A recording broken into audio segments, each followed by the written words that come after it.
Bien, hemos calculado ya la mediana. Ahora lo que vamos a calcular es la moda, que es el siguiente dato que nos pide el enunciado.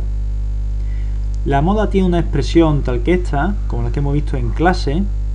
Es un poco fea, pero la vamos a explicar enseguida.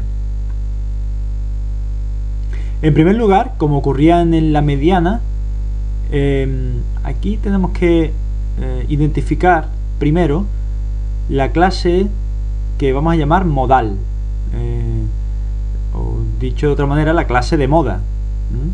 Se le suele llamar clase modal y se trata de la clase que se repite con mayor número de veces. En este caso, la repetición la observamos en la columna de frecuencia. Esta es la columna de frecuencia absoluta y se ve claramente que la clase que más se repite es la primera, con 6 veces. En 6 ocasiones,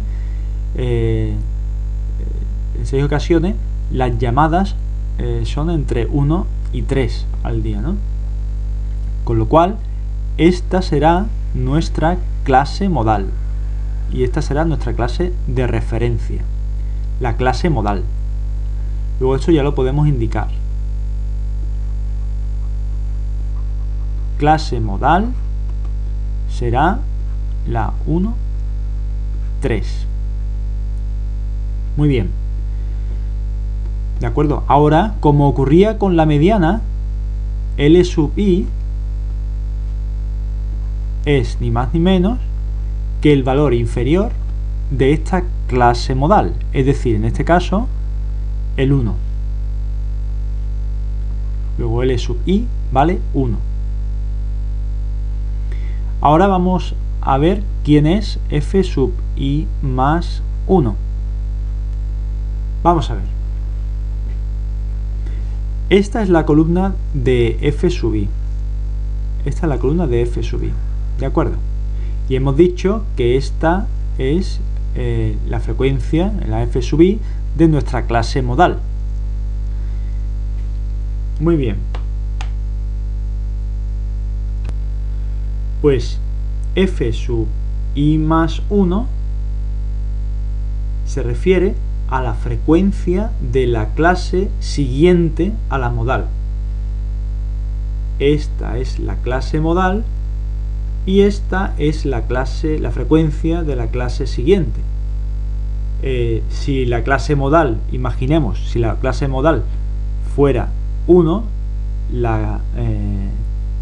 si la clase modal fuera esta de aquí, su frecuencia sería 1 y la frecuencia de la siguiente clase sería 4 y la frecuencia de la clase anterior sería 3, ¿entendéis? Y si, por ejemplo, nuestra clase modal fuera esta, su frecuencia sería 3, la frecuencia de la clase siguiente sería 1 y la frecuencia de la clase anterior sería 6. ¿Entendéis? Bueno, como en nuestro caso nuestra clase modal es esta de aquí, ¿de acuerdo? Nos piden la frecuencia absoluta de la clase siguiente, por tanto se trata de 3. Muy bien, vamos a seguir. ¿A qué se refiere con i f sub i menos 1?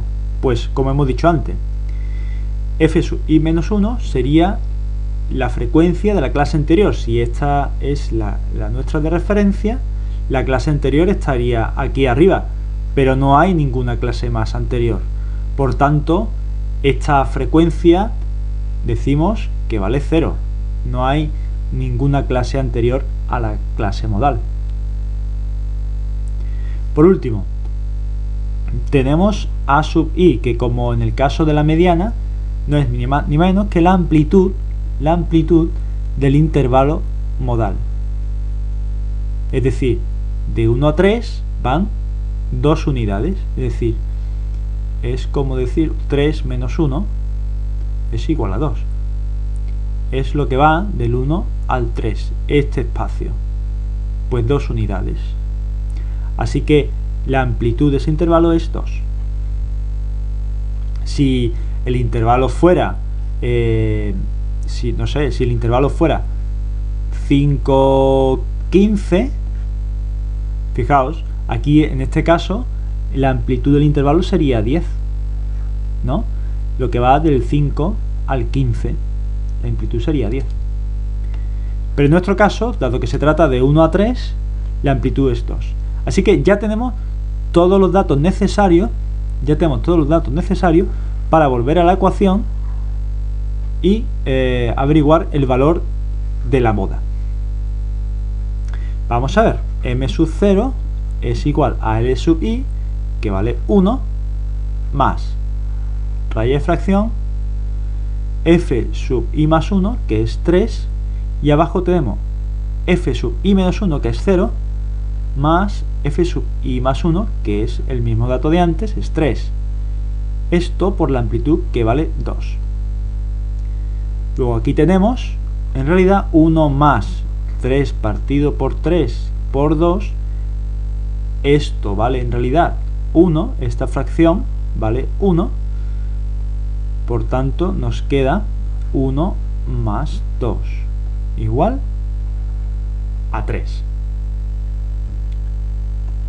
Con lo cual, el resultado de este cálculo es que la moda es igual a 3.